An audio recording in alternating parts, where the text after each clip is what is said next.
Right. Hello, guys.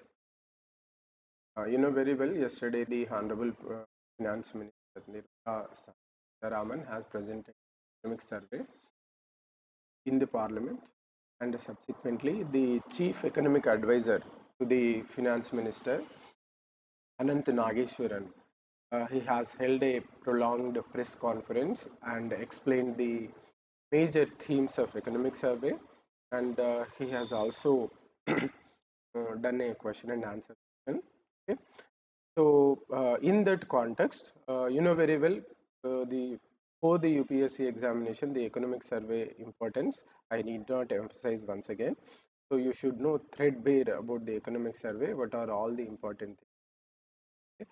So, in that context only, first I am taking the highlights. You see, highlights have been well drafted by the PIB, Press Information Bureau, in this document. Certain highlights are there. The real GDP growth rate is 7.4% in the current financial year. The GVA is going to be 7.3%. Okay, in the next year, the expected growth rate is going to be somewhere around 6.8 to 7.2%. Okay, then the center's revenue receipts rose to 9.2% of the GDP. The GNPs reach multi-decadal low of 2.2%, etc. In this way, several highlights have been given in this document. Okay. Just I'll run through the document to show you and to make you familiarize with the document. Okay. Many things are there. Okay. Something related to investment activity, everything they have covered. So I have taken this document as a source, and I tried to summarize the things for you. I'll try to present to you the details in a simplified manner.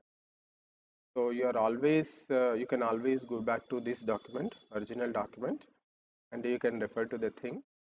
But I try to summarize it and present in a simplified manner. Maybe in the next videos, I will take one by one all the chapters of economic survey. We'll be having 16 plus 1. So 17 documents have been uploaded in the website, India Budget website of the present economic survey. So maybe in each and every video, I'll be covering one of those documents. Okay? So for the time being, because yesterday itself the economic survey has been released, so I'll be covering the highlights. It's better that first we know the highlights, then we take up the rest of the things. Okay, right. Without wasting much time, we will go into the details. If you see the overall macroeconomic performance in the current financial year, remember the current financial year means financial year of 2025-26. Sometimes it is mentioned as FY26. Okay, right. Real GDP growth rate expected is 7.4%. I would say this is a very healthy growth rate. Okay. Then if you see the GVA, gross value added, 7.3%. You see these GDP and GVA both are there to measure the national income only, but a slight difference is there, or there is a difference in methods in which we measure both GDP and GVA. You need not worry about it. When you attend the foundation course in economics, they will be explained in a detailed manner what are their differences, or what is the difference of methodology that we adopt in E and GB. Okay, right. After that, India continues as the fastest growing major economy globally. You know very well, India, even before the COVID also, it was the fastest growing major economy. Because of the COVID-19 pandemic, there was some disturbance, but still, once that chapter is over, COVID-19 was over, once again we have become the fastest growing major economy. Now after the COVID, for the fourth consecutive year. Okay. Right. Another aspect is medium term potential growth is estimated at 7%, at around 7%, means in the coming 5 to 6 years, average, on an average, we are going to grow somewhere around 7%, which is healthy growth. You see, growth momentum is there with our country. and it is broad based and resilient. Resilient means if any shocks are there, even then we can withstand that and forward. That is the meaning of resilience. Despite global uncertainties, you see several global uncertainties are there. Russia Ukraine war is taking place, Israel and Palestine crisis is there, then Trump's policies, they are also disrupting the world like anything. Amid these global uncertainties, still we are growing at a healthy growth rate and we are resilient. That is the catch here. Okay? So in this way, India's growth is increasing driven by domestic fundamentals. Means our domestic fundamentals are very strong rather than external demand. Means we are not that much demanding on external demand to grow our economy. Okay? We are dependent on our own domestic demand. That is the good thing from here. Okay. Then if you see the demand side drivers of the growth, okay, first one is private final consumption expenditure. Very important one, which is driving our growth. Okay. One of the important domestic factors that are driving our growth is private final consumption expenditure. Okay. So its a growth rate, if you see around that 7% it is growing, which is really healthy. Its share in GDP is 61.5%. This is the highest since 2011, which is the highest since 2011-12. The other key drivers which are driving the PFCE and even the growth also, there is decline in inflation. Inflation has corrected majorly and there is decline. Then stable employment conditions are there. Yes. Gradually but steadily we are creating employment opportunities. That is what the government is saying. Recovery in the rural demand. Okay. Even after the COVID-19, once again you can see the revival in the domestic demand, especially in the rural. Okay. Then after that, increase in real disposable incomes. There is progress in disposable income. The people also, so that they can spend. Then rationalization of direct taxes. You have seen direct tax code we are trying to bring in, but however in the past budget the honorable finance minister has made drastic changes in the direct income taxes. Now up to 12 lakhs of rupees of income per annum you need not pay the income. Okay, so the reforms like this have also fueled the private consumption. Okay. You see, in this way, the consumption has emerged as the primary anchor of growth for country. Okay. Then the next aspect, if you see the gross fixed capital formation (GFCF), you see this GFCF fixed capital investment growth is somewhere around 7.8%. And if you see the investment to GDP ratio, it's 30% of GDP. Okay, which is a healthy figure. It's okay, reasonable figure. I will not say it's a healthy figure, but we have to, but still it is reasonable. And we should, if we can make proper efforts, actually we can further increase it.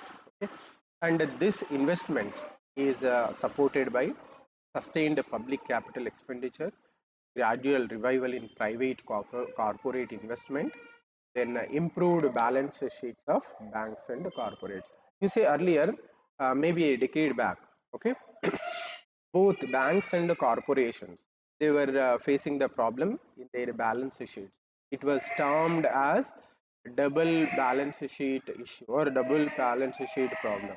Okay, now that has been addressed, and the banks and corporations balance sheets have uh, improved. Okay, the investment cycle shows signs of durable recovery. Okay, so the investment cycle is showing durable signs of recovery, okay, which is a good thing. Okay. Next area, if you see the supply side performance, okay, agricultural and allied activities, if you see agriculture GVA growth is somewhere around 3%, roughly 3%. If it could have been better if it is close to 4%, okay, but it's okay. 3% is also reasonable. Okay, food grain production, if you see for the actual, these are actual figures for the year of 2024-25.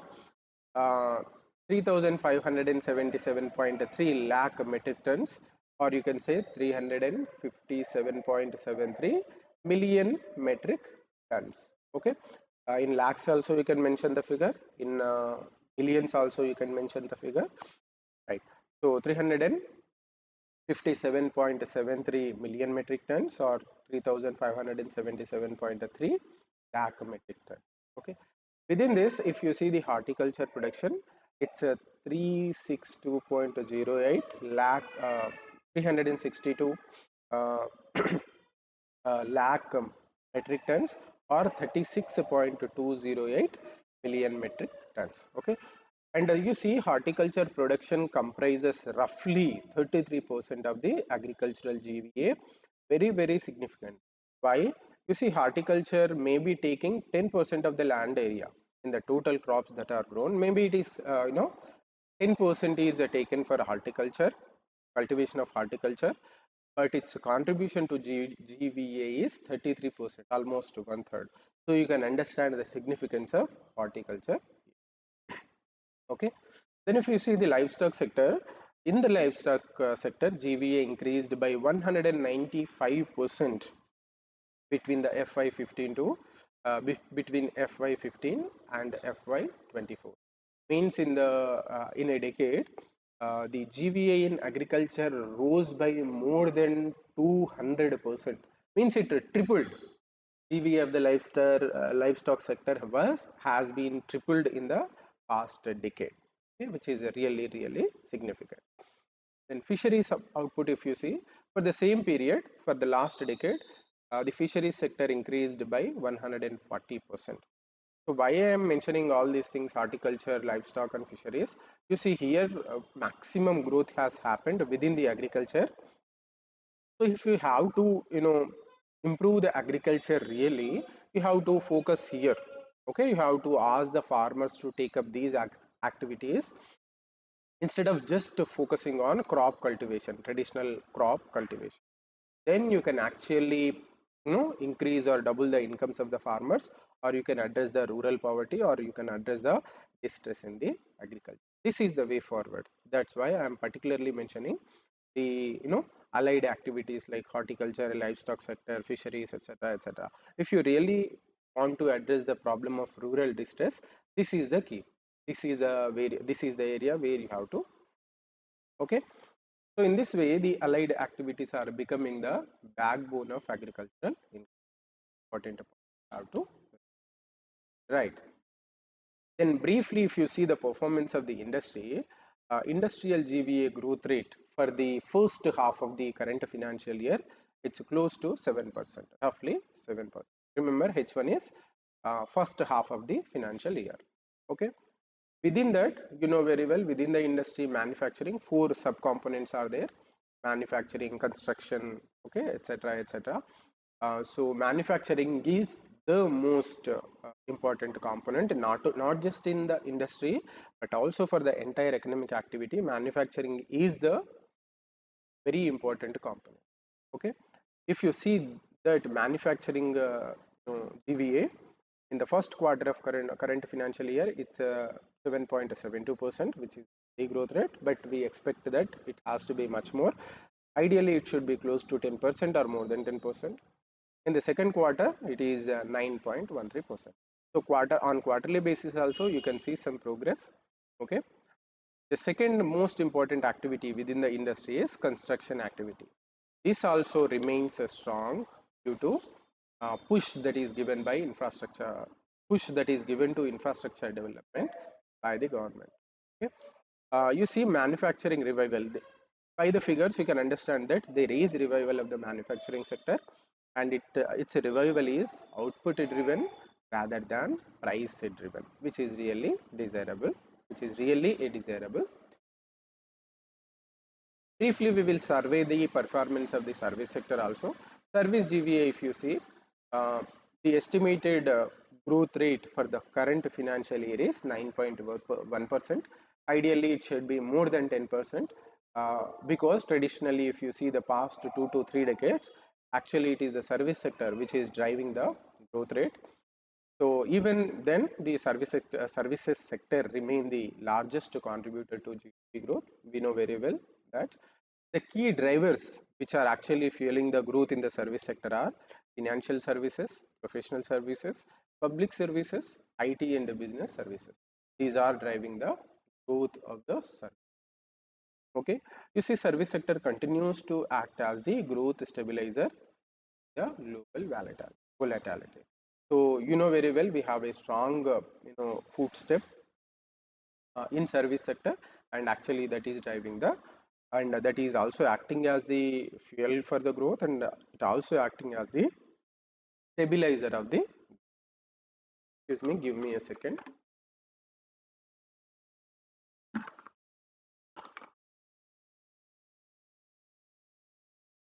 Right. uh, Later we'll go to another angle, that is fiscal developments and public finance. If you see, first we will see the performance of revenue performance. So centers financial receipts.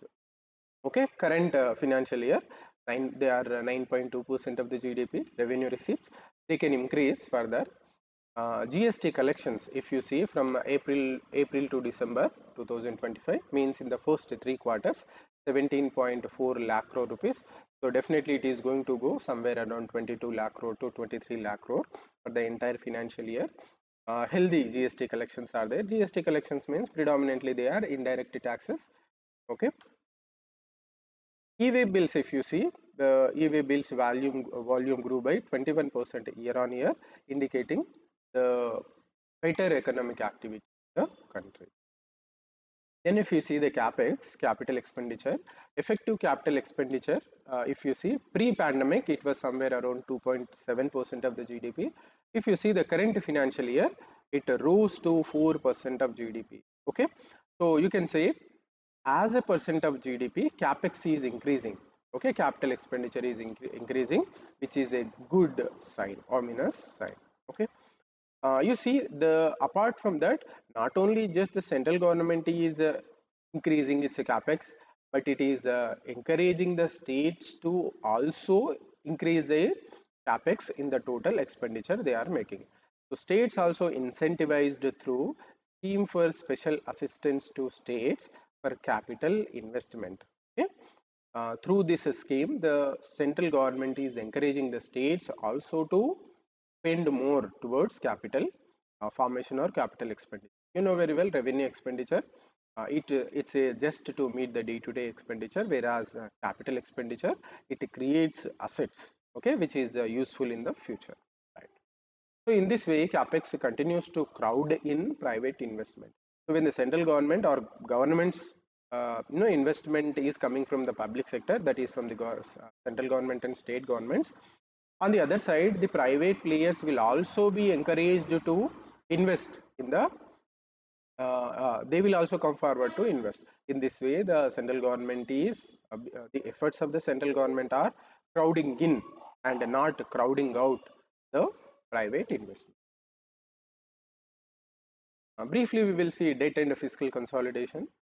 You see, general government debt to GDP ratio reduced by 7.1 percentage points since 2020. Yes, if the public debt is coming as a percentage of GDP, if it's coming down, which is an ominous thing. Ideally, it should be less than 40% of the GDP. So, its economic survey says that the public debt to GDP has reduced by 7.1 percentage points since 2020, which is good thing. Then fiscal consolidation pursued without compromising growth. So on the one side, the government tried to follow fiscal discipline, but at the same time, it ensured that it's not compromising on the public. Sorry, it did not compromise on the growth. Okay, right. Briefly, if you see the monetary policy and the financial sector, if you see the banking sector growth within that, gross NPA reduced to or gotten down to 2.2%, which is a multi-decadal low. Means if you see in the past few decades, this NPA figure is lowest in all those decades. Okay. Net NPA, if you see, it's just 0.5%, which is one of the record lowest net NPAs. Then bank credit growth, if you see, it's around 14.5% year on year. Okay, so bank credit is growing. Then if you see the financial inclusion, efforts towards financial inclusion, one important program to achieve that is PM Jan Dhan Yojana. Under that scheme, until now 55.0 crore accounts have been opened, and in that 36.63 accounts have been opened in rural and semi areas. So you can say we have traveled a long path realizing the goal of financial inclusion. Then if you see Mudra loans, especially they are designated for micro, small, medium enterprises. Up to now, 36.18 lakh crore rupees have been disbursed under Mudra loan scheme. And the beneficiaries who have taken benefit of these loans, the number is 55.45 crore beneficiaries are there. Okay. Try to remember the figures. You can directly quote these figures in the mains. Okay. Then demat account, if you see, in the country, roughly 21.6 crore demat accounts are there. Means these people are, maybe they are doing the investment activity, purchasing the shares, selling the shares, etc. Within these demat account holders, 12 crore are unique investors. Okay, and in these 12 crore investors, roughly 25% are. Okay, in this way, you can see financial deepening has expanded both access and participation of people in financial activity or in investment activity. So, what you can conclude here, we are on the right track with respect to achieving the goal of financial inclusion. That is what you can. Okay, financial stability. If you see the IMF, World Bank, FSAP 2025, no, that survey, financial sector assets, our financial sector assets are 187% of GDP, which is a reasonable figure, and the capital markets size of our country is 175%, also a reasonable figure. With that, we can conclude that yes, our financial stability is intact. Then we will see the external sector. Briefly, we will see external sector also. Trade and exports, if you see, India's share in global mercantile exports in 2005, it was 1% of the total global mercantile exports. But by the year 2024, it increased to 1.8%, means in roughly 15-20 years, it's doubled, almost doubled. Okay, which is a good sign. Then in the financial year, previous financial year 24-25, if you see the total exports, they stood at $825.3 billion. Okay, total mercantile, total exports. Okay. Within that, if you see the service exports, they stood at 387.6 billion dollars. Okay, growth of the exports, if you see, especially the service exports, if you see, growth is 13.6. So the service exports are growing at a very very healthy, very high and healthy growth rate is there with respect to service export. Then another angle we will examine, that is remittances and forex reserves, foreign exchange reserves. The remittances stand at $135.4 billion. You know very well, we for a long period of time we are the number one country in receiving the remittances. China, Philippines, Mexico, these are the close contestants, but still we are the number one country. If you see the forex reserves of our country, they are somewhere around $700 billion, which is also one of the highest. These $700 billion forex reserves, they can cover 11 months of our imports. So import cover is 11 months. You know very well, during 1991 crisis, even we do not had forex reserves even to withstand just 1 week of exports. So import cover has improved substantially. We have traveled a long road, and these forex reserves also cover 94% of our external debt. Means by using these forex reserves, we can repay all our loans, okay, externally that we owe, okay, which is also very, very good sign. The point here we have to make is we are standing at a very good point with respect to foreign exchange. Of course, we come at number 3 or number 4 position with respect to having foreign exchange reserves, but China is the distant number 1 country. We have lot more to do if we have to catch up with China in terms of having foreign exchange reserves. Okay? Still, we can say we are doing better. If you see the current account deficit stands at 1.3% of GDP in the second quarter of the present financial year. Okay, the once upon a time current account deficit was a big headache for us.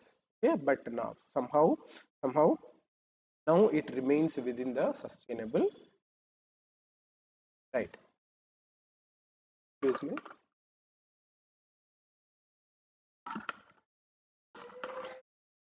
The next area we will examine is inflation and price stability. If you see that average CPI, consumer price index, inflation between April to December 2025, it was around 1.7%. Actually, it's a good thing that CPI is at the lower range. Okay, you know very well the mandate of RBI is to keep the inflation between 2 and 6%. Little bit, it is little bit below the RBI's tolerable threshold level, but still it's okay.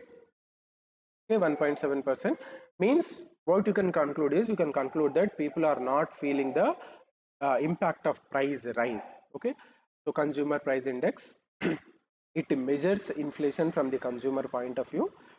So you can say it's a good thing only.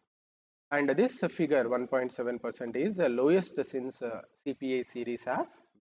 Okay. If you see inflation declined by 1.8 percentage points year on year, means compared to the previous year, it got declined by 1.8 percentage points. The decline is predominantly driven by correction of the food inflation. Okay, fuel prices have moderated. Okay. So in this way, the price stability has reinforced consumption recovery. Because the prices were stable, consumption was recovered, and we were able to grow.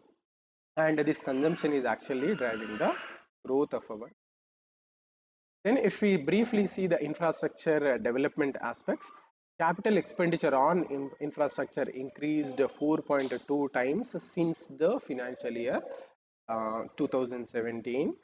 In FY18, since FY18, infrastructure expenditure increased by 4.2 times. Okay. So in 2014, the national highways they were 550 kilometers of highways were there.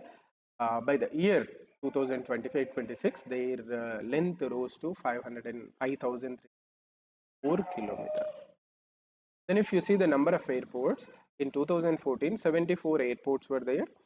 By the year 2025, they rose to 164. So they have more than doubled within the 10 years, 10-12 years, you can say that more than doubled.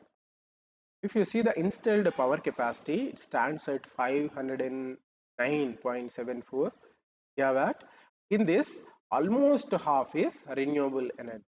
Okay, which is a very, very good thing. Means you can say half of the installed capacity, power generation capacity in our country is coming from the renewable source, which is a good, very, very good. Then discoms, once upon a time, the discoms were known for making losses year after year. They were, recording losses. But if you see the financial year, this previous financial year FY25, they have made profits of 2,700, which is a really good thing. Okay, somehow or the other, the reforms that were taken in the power sector, they have revived the discoms and they have started making really. Okay.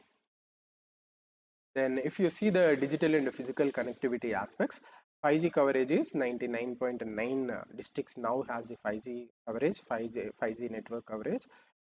If you see about the drinking water, under the Jal Jeevan mission, 81% of the rural households now they are being provided tapped drinking water. Okay. Space sector, if you see, successful autonomous satellite docking has been achieved, which is called as FedEx. Okay, so ISRO, our space sector is also growing by leaps and bounds. We have already seen that. Okay. Right. Next angle we will examine is industrial policy and innovation.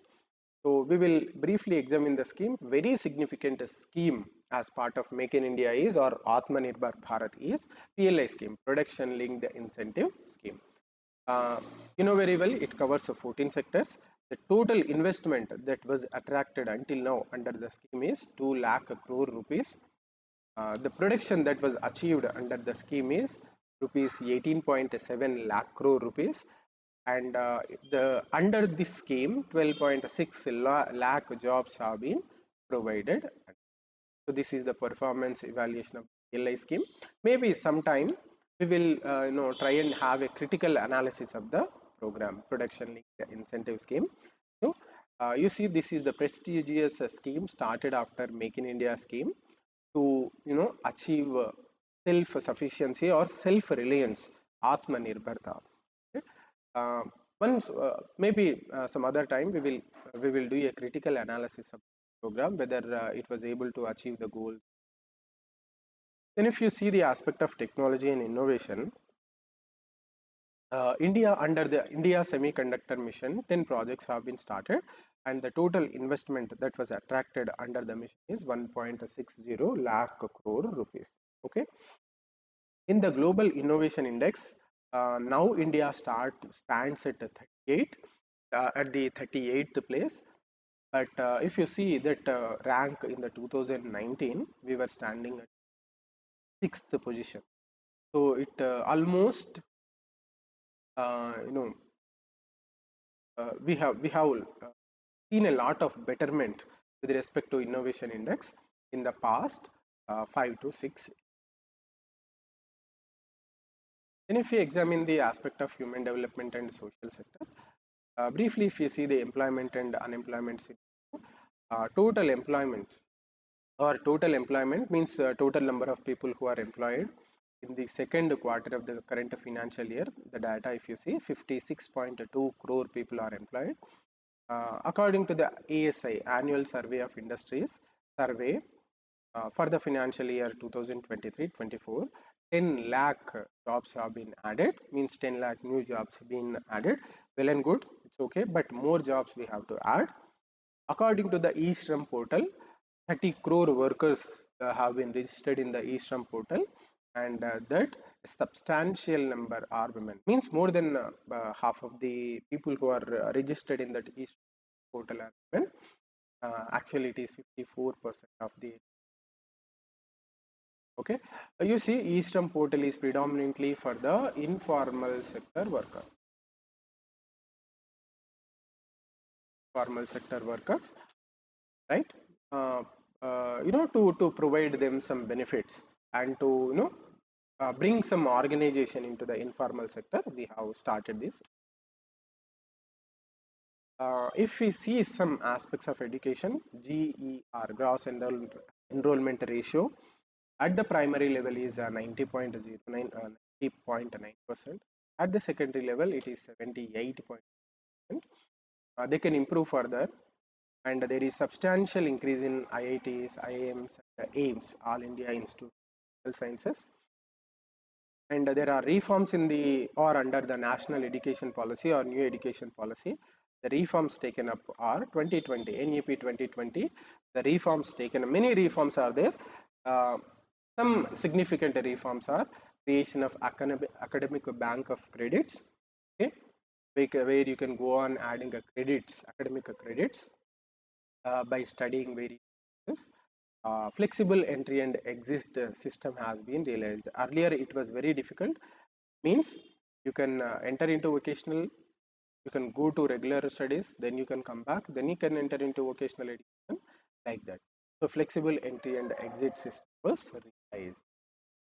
Briefly, if you see the health aspects, maternal mortality ratio reduced by 86% since infant mortality rate it reduced from 40 in 2013 to 25 in 23. So if you see these figures, India outperformed global averages child mortality के लिए. Then final aspect, the economic survey or highlights of economic survey, that's about poverty and inequality. If you see the multi-dimensional poverty index, multi-dimensional poverty was 55.3% in our country in 2005-6. It got drastically reduced to 11.28% by the year 22-23. So you can say significant reduction in the multi-dimensional poverty of the country. You see, multi-dimensional poverty is alternative method of measuring the development of a country or development of the people. uh, Earlier, once upon a time, we used to stand or sit with the sub-Saharan countries. Means multidimensional poverty was at that level in our country once upon a time.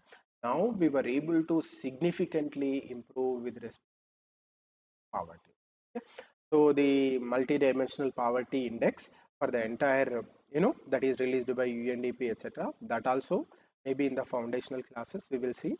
And within our country also, Niti Aayog measures multidimensional poverty for the states and the districts. That also we will try and. Okay. So, however, the decline in multidimensional poverty was seen across the domains such as education, health, living standards. Means these things have improved substantially in our country. So that is what you have to. Okay. Uh, so the concluding statement, you can say like this: the Economic Survey 25-26 highlights India's transformation from post-crisis recovery to structural and resilient growth, anchored in domestic demand, fiscal prudence, financial stability, and long-term capacity. Okay, so this is how you can conclude the economic. Okay. So these are the highlights of economic survey. Briefly, I try to provide them to you.